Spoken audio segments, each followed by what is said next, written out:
This podcast is brought to you by Primary Intelligence, the leader in win-loss analysis, focused on helping businesses uncover the unique story on how each sales rep can win more deals.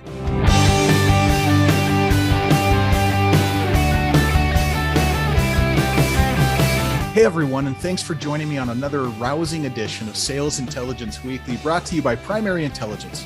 I'm Ryan Queller. Okay, so it's no mystery. Sales can be a tough profession to be in. And as we've talked about a few times on this show, the time that sellers have with buyers is shrinking as buyers' journey shifts to this digital experience. Gartner even says that the sales rep might only have 5 to 6% B2B buyer's journey, right? So the time is shrinking. And in this time, sellers still have to understand how to make the greatest impact on an opportunity outcome. This is part of why we do what we do at Primary Intelligence, to uncover the unbiased reasons for wins and losses for each individual rep, to enable them with buyer feedback that helps them sell better. But win-loss analysis is only, one piece of the puzzle. So how can we enable our reps to build trust, differentiate, and ultimately increase win rates? Here to explore this with me today, discuss the current state of sales enablement, is my friend Joe Ferrero, VP of Global Revenue and Sales Development at Seismic. Joe, welcome to the show. Thanks, Ryan. Nice to meet you, and thanks for having me on. Oh, it's our pleasure, my friend. So before we get into the meat of our conversation, we do this thing at the beginning where, introduce yourself. We need to know you. Our listeners really want to hear about you and your experience. Who is this Joe? Sure. Yeah. So I've been involved with sales development most of my career at this point. Started as an SDR actually way back a long time ago. I won't say when, at Oracle, and moved my way up the organization there, and I've taken a number of leadership positions since then. And I've been at Seismic now just over 2 years, loving the organization, loving the sales enablement space. I live outside of Austin right now. I was just saying earlier, moving to Austin later this month. So we're really excited about that move. Like I said, really excited to be here today. Joe, thanks for letting us know. It sounds like you've been around sales and in sales, growing up through the ranks and into leadership. So I think you're the right guy to talk to. I want to start at a high level and start to narrow in, right? So let's set some stage a little bit for our listeners. So from your perspective, what currently does sales enablement encompass for B2B organizations? Yeah, that's a great question. And it's evolving and there's a lot, but I would say, if you're lucky enough to work with an organization that has a sales enablement or an enablement department, obviously we're very much involved with that team. But for organizations that might not be there yet, we work very closely, generally speaking, with sales, marketing, and even sales operations. So when all of those departments come together and work well together, that's where we see the most success in sales enablement. So you just actually piqued a really curious thought here. Why wouldn't an organization have sales enablement? Why there's some that do and some that don't. We see this all the time, but why not? Yeah, that's the $1 million question, right? I think most organizations are definitely now post-COVID or during COVID, whatever you want to say. I think most organizations are on board with enablement, but of course, for some organizations, it's a new muscle, and oftentimes it's not technically revenue generating, even though, it leads to revenue, but they're not quota carrying, I should say. So some organizations have a hard time justifying that. But at the end of the day, if you have the right strategy and the right tools on board, having a strong enablement department more than pays for itself, because obviously you're equipping your sellers with what they need to be successful. And then also you're equipping your marketing department to have insights and data so they could work smarter on future campaigns. Okay, so you've actually just added a definition that we haven't, I think, heard on the show before. How does sales enablement kind of span in both directions, both towards marketing and sales? Help me understand your vision here. Yeah, absolutely. So, it's magical when it all comes together, right? Mm. So anyone that's in sales knows, and anyone that's in marketing knows that the relationship between those two departments is crucial. I think most people view sales enablement as equipping sellers with what they need to be successful, and I'm sure we'll talk about that. But yeah, on the flip side of it, marketing spends a lot of time and a lot of money at coming up with white papers and campaigns, and oftentimes it's hard for those folks in marketing to know, like, was this white paper valuable? Did the sales reps use it? Was it involved, or was this white paper used in 5% of our deals or 30% of our deals? So with Seismic, we're able to give that insight to the marketing department so that they could, spend their time replicating what's working well and maybe walking away from things that are not working well. So when that comes together, it's very helpful. It even goes one step further in that with Seismic,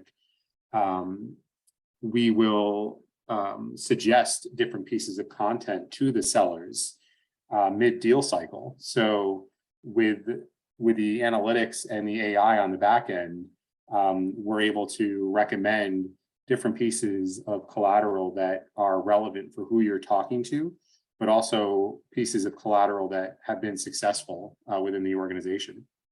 So you're talking in kind of describing sales enablement like a data and analytics hub that empowers decision-making for both sales, real-time sales, strategy, strategic playing, and also in marketing. Am I following? That's 100% right. Yep. Okay.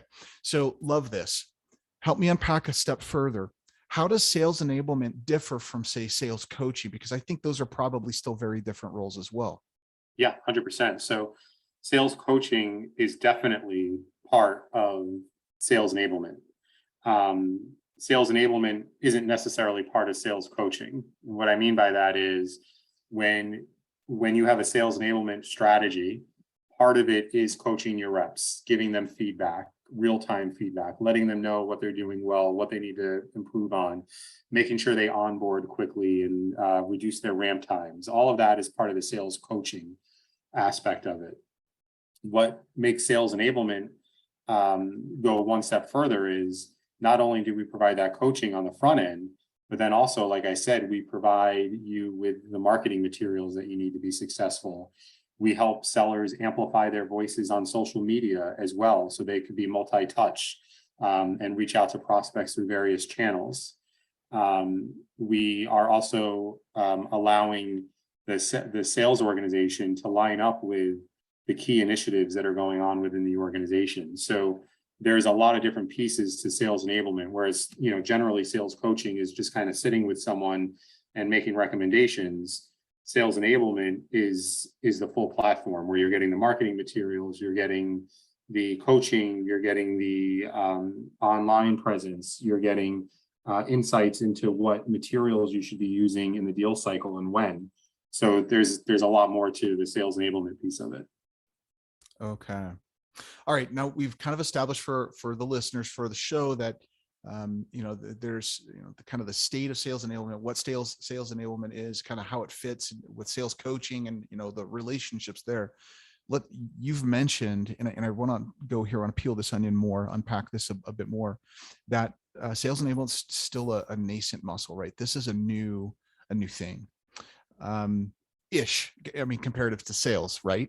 Yeah. Depends on the organization. Some organization has sales enablement for a long time now, for a decade now, but still, that's not very long in the grand scheme of things. And it feels like B2B sales enablement has really changed over the past few years, as in kind of this moment, or maybe it's moment's the wrong way, this time of flux and change, right? Of growth. What have you seen, right? What have you seen that has changed, and why do you feel like it's changed in sales enablement?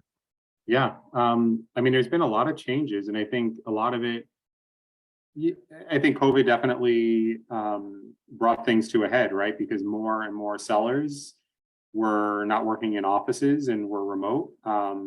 Inside sales organizations that typically were in the office together were now at home. So there was certainly a desire to make sure that the sellers have everything that they need to be successful. And a lot of organizations, Seismic being one of them, kind of took a step back and said, what is it that sellers need to be successful? And I think previously a lot of people viewed sales enablement as just a place to get content, and all of that is great and helpful, but there's so much more to it than that. And that's where we introduced more of the training and onboarding stuff. So Seismic strategically made an acquisition of Lessonly that helped us introduce the training and the coaching and that part of it. And then there was another strategic acquisition with a company called Grapevine 6, which is live social at Seismic, which helps sellers post relevant content on social media. So when all of these things were working together, that's where we've seen the most success. And I think it's going to continue to change too. I mean, I definitely have some thoughts on where we're going to go next as an industry. Yeah. But yeah, I mean, working from home is the new norm, right? And sellers are being asked to do more and more, as we all know. So giving the sellers what they need to be successful isn't just one thing. It's a bunch of things. And if you could package it up as, one big solution, that's going to help a lot of people out. Keep going, my friend. You can't dangle that out in front of a cat like me and not expect for me to bat around. So where's the future? Where are we headed? Well, all right. So we're talking about what makes salespeople successful, right? So sales enablement is really good at helping people once they have a customer and what to send them and what to talk to them about and what to share with them in a deal. There's another little space, and of course I can't predict the future, but there's another space that we all know, which is the sales engagement space. So this is like the outreaches of the world, the sales loss of the world, right? So that's before it becomes a deal. That's the prospecting part, which is what I deal with as an SDR leader. I think a lot of people would argue like these two are very similar. Like these are making sales engagement, the prospecting piece of it is just as important to a seller as the sales enablement piece of it. So, I wouldn't be surprised that if, at some point in the future, there's more synergies and more consolidation between those two spaces. I mean, right now, most sales enablement platforms have a partnership with sales engagement platforms, and there's a reason for it because they kind of go hand in hand. So I think that's just going to continue, especially as sellers. I feel like there's a lot more pressure amongst sales organizations to have their sellers use their own prospecting and not always depend on leads coming in or depend on their SDRs. So again, this is a good opportunity for increased collaboration between sales engagement platforms and sales enablement platforms. So we are so aligned. And by the way, listeners, no, we did not talk about this prior, but we are so aligned, man. Imagine, right? So imagine a world for the seller where they have a complete, true end-to-end solution from prospecting all the way to closing, and they don't have to go to disparate pieces of their tech stack and become an expert in 52 different products in order to just close a deal. Yep. Imagine that space. What would that do for the seller? I mean, for you and your team in SDR land, what would that do for you all? I mean, it would be crucial. I mean, there's lots of cool things that we're doing today, but it's not the same, right? Because we have to go from one system to the next. So we do lose a little productivity there. But to be able to be in the same system and get insights as to, hey, this person just opened this email, or hey, this person just read page 2 of the white paper I sent them the other day and they spent 10 minutes doing it. And then to integrate that with some, sales intent platforms, and like there's so much cool stuff we could be doing. And like I said, integrations do exist. So a lot of organizations are kind of doing it today through integration, but it's still not one platform. No, but it agreed. Because it's not one platform, it's favoring people that have the ability, that are native tech people, that may skew in that direction, that may have technical expertise that others may not have, that could potentially thrive still in sales, but because they might not lean in that direction, it's skewing those people out. Yeah. So really curious. Okay, so the future, right? We just looked in the crystal ball a little bit. You heard it here, folks, first with Joe Ferrero and Ryan Queller. That's the future of sales enablement. We'll collect our pennies if it comes true later. All right, so we've talked about future state. Let's go a little bit further. So we've talked about the future state and the different technologies that potentially could play and how that could impact sales development, sales enablement, and through the entire sales cycle. Where does sales intelligence, right? Let's talk about sales intelligence data. Where does that fit? How does that power or hinder or complement? What does that do? What's the impact of sales intelligence on sales enablement? Yeah, I mean, everyone knows the expression "work smarter, not harder," right? And it's so true for all of this. I mean, sales enablement is built on gathering and leveraging and using intelligence, right? Going back to my point earlier about how we work with marketing, if it weren't for the sales intelligence part of it, where we're providing insights to which marketing materials are working, which ones aren't working, then I mean, that's the power of the platform, right? So having that sales intelligence helps not only your sales reps work smarter, but it also helps your business invest in the right areas as well. So it's an extremely part of the equation, I would say, for sure. So from a sales development perspective, what kind of sales intelligence is most impactful for you? I mean, for those listeners out there that are maybe thinking about building a sales enablement strategy, what kind of sales intelligence do you lean on?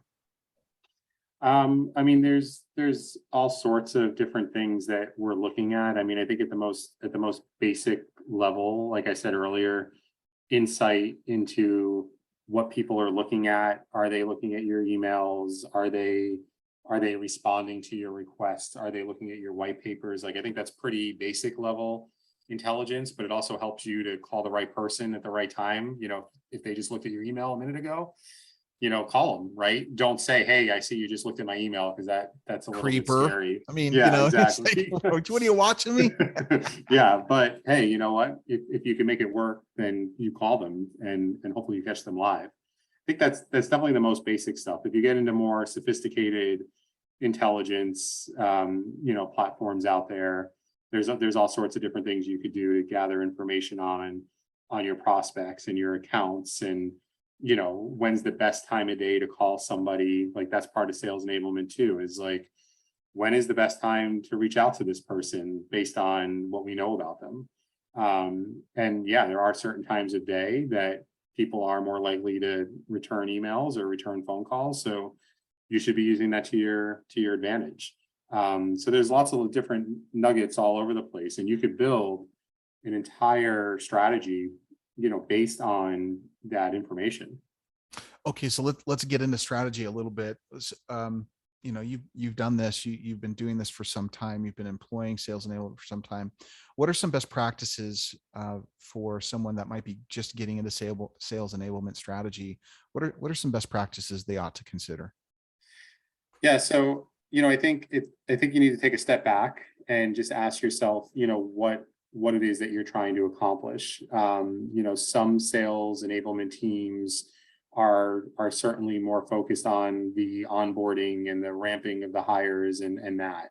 I would say that's kind of where a lot start. But for more sophisticated enablement, it's, like I said, more about lining that up with the key marketing initiatives as well as operations initiatives, and making sure that you're giving sellers what they need throughout the deal to be successful.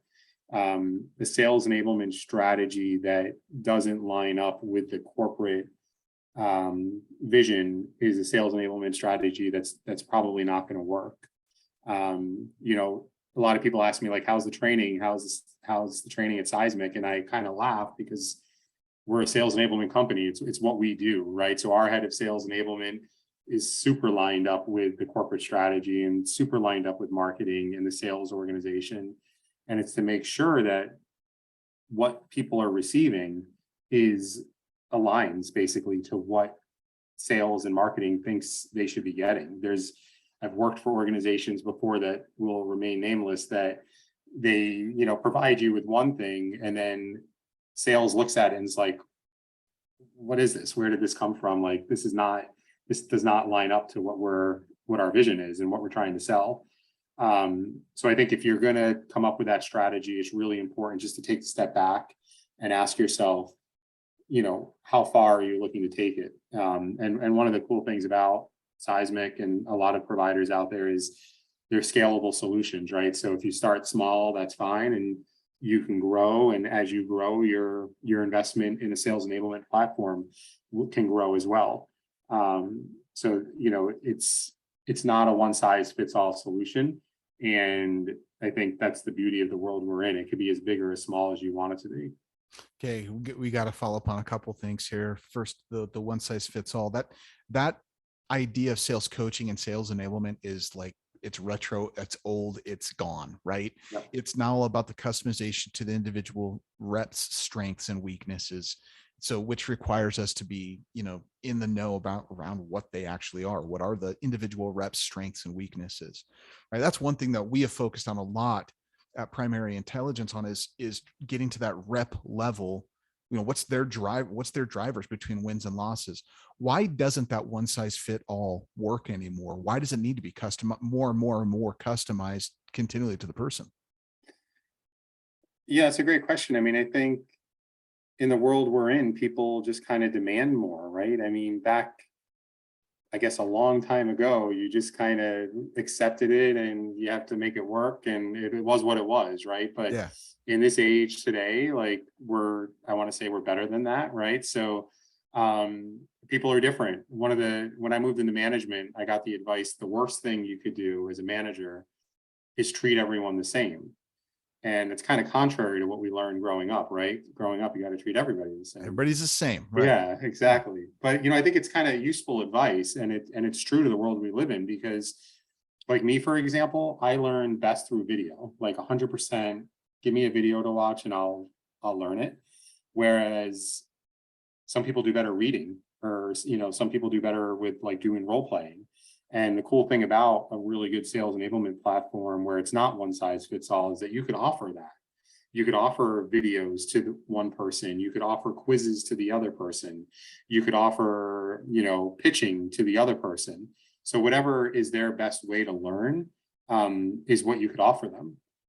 So being able to do that, I think, helps people learn things just a lot faster. And they're not faking it, right? We all remember studying for tests in school and like just remembered what we're saying, but didn't really understand it. Yeah. This helps people understand it so that at the end of the day, they're just that better, that more equipped to have the conversation.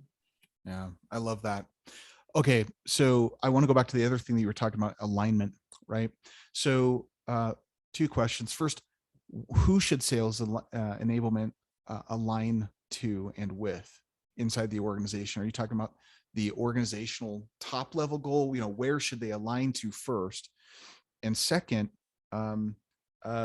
what's the impact of not having that alignment, right? So if you're out of alignment, what could you expect to have happen? So let's start. Who do we align to, and what's the impact of not having the alignment? Yeah, I think you definitely need to align to sales leadership. You definitely have to be aligned to marketing leadership. And it's definitely bonus points if you could align to operations leadership. I think operations is often left out of the equation, and they definitely shouldn't be, because they're such a crucial part, in my opinion, to the success of any sales organization. So having them involved in these discussions is very important. The impact of not having alignment there, I don't have a percentage around it, unfortunately, but I could say, come on, we could just make up a percentage, 60% of the time it works every time. More effective if they're aligned. That's right. Yeah, I could say, just based on my experience, and when it's not lined up and those organizations are not aligned on the objectives, or it's not as impactful, and oftentimes you're stuck redoing things and actually losing time, because sales leadership gets wind of it and they're like, where did this come from? This is not what we envisioned. This is not what we wanted. So then you have to redo it and kind of unlearn everything that you were taught the first time. And it's a mistake that a lot of organizations make. So it's definitely worth investing the time and getting all of those groups involved. Like when we do prospecting, we don't just call sales enablement people, right? We call sales people, we call marketing people, we call operations people, because they all get it. They all understand it. So if you can get them at the table in the conversation, then you're going to have that alignment, hopefully right from the very beginning, before there's even a deal, you're going to get that alignment. So we do this in the consulting work that we do with our data around win-loss. We see sales enablement kind of as a hub. You know, some organizations define it as like the wagon wheel, right? It's the hub of the wagon wheel for so many different organizations, as a data and analytics center, as a content center, as so much. And when we see this lack of alignment, we see friction introduced into the sales cycle, and it actually impacts sellers' ability to win when they're not aligned. And imagine being a buyer and you're trying to buy something and you're getting conflicting messages in a live Prezzo demo. Yeah. What's that going to do to the buyer, right? I mean, at the end of the day, they're not going to know who to trust, or look, if they don't have their shit together, how am I supposed to make a decision on who they are? So how can somebody who's going into a sales enablement space, they're trying to start their new sales enablement, how can they get this alignment? How can they drive this alignment? We know who they should align to. How do they actually go make the alignment happen? Yeah, I mean, so there's a lot of best practices around this. Like, I think if you decide to invest in sales enablement and it's something that you take seriously, like obviously speak to the sales enablement organization at the organization that you're buying from, right? They have the most experience doing this. Likely they have that alignment and they could tell you how they did it. But ultimately, it comes down to an understanding of goals and initiatives. It's not when people come in and they say, hey, like, here's how we're going to do it. This is how I've done it before. This is what's going to work. That generally scares the other leaders, right? So it needs to be a collaborative, like, let's come together and let's figure out what works best for this organization. Like I said earlier, we have a fantastic sales enablement leader here at Seismic, and I know she speaks to people all the time that are interested maybe in purchasing Seismic, because that's a question they have, is like, how do we do what you do? How do we get that alignment? So definitely leaning on someone like our head of sales enablement and learning from her is crucial. Using that resource to get some ideas and figure out how you could replicate it in your own organization. Valuable. All right, Joe, let's round third here, wrapping up our conversation. If you were sitting down, breaking bread, sitting at a baseball game, at a Yankees game, sharing a dog and a beer, and you were just parting wisdom with your friend that you're watching a baseball game with, what's that one piece of advice that you would leave our listeners with? What is it? I mean, as it comes to sales enablement, I've got all sorts of advice I'd leave people. But when it comes to sales enablement, I would just say it's a bigger deal than you might think it is. Because I think a lot of people view it as a nice to have, and they view it as something that isn't crucial to the success of an organization. And I would argue, having worked at very large companies with no sort of sales enablement strategy, and those that do have one, the companies that do have one, for me as a salesperson, the experience was 100 times better, and it made me 100% more effective at my job. So if you don't think it's important, I would tell you to just take a serious look at one of the sales enablement platforms out there. And if you still feel that way after, then okay, fine, but take a look again, because like I said earlier in the call here, it's changed a lot. So even if you looked at it a year or two ago, I guarantee you it's different now than it was then. And it's going to be different probably 2 years from now as well. So would be my parting words there. That's actually, you landed a kind of a big right hook, man. It's bigger than you think it is. That's really important to hear. You know, as you were saying this, the thing that came to mind was, you know, we oftentimes view the world, our paradigms are often shaped by what we were brought up in. And if we weren't brought up in sales enablement, oftentimes we may not know, right? So how can someone educate themselves to, I mean, you mentioned going and looking at different platforms, but are there other things that people can do to educate themselves on what sales enablement could potentially do for their organization, their sales organization? You know, I think just talking to people that do have the sales enablement strategy and just learning what they're doing and the impacts that it's having at those organizations. I think, you know, reading any of the, you know, the wave report or the magic quadrant or any of those things, like reading through those and like learning it and understanding it. Speaking to sales reps, if your sellers tell you that they don't know like where to find things or they don't know what to send to prospects, like just talk to your sellers and you're going to hear things, and you don't have to do any fancy research. Just talk to your sellers. And if they're not 100% confident that they have what they need to do their jobs, then there's probably something sales enablement can do to help. If your reps aren't ramping fast enough, if your reps aren't, if, you know, 80 to 90% of your reps aren't hitting their annual number, like any of those things, like there could be something around sales enablement that's the missing link. Joe, fantastic, man. That was awesome. Thank you for that. It's been great having you on the show today. It's been great meeting you. Best of luck in your journeys from Boston back to Austin, Thank right? you. Boston to Austin. It sounds like a Dr. Seuss book. I think you need to write it, you know, Boston to Austin. Yeah, somebody said it should be a country song. So you never know. Maybe I'll get a second gig and start doing country music or something. Who knows? Awesome. Thanks again, Joe. Have a good one. Thanks, Ryan. Thank you so much.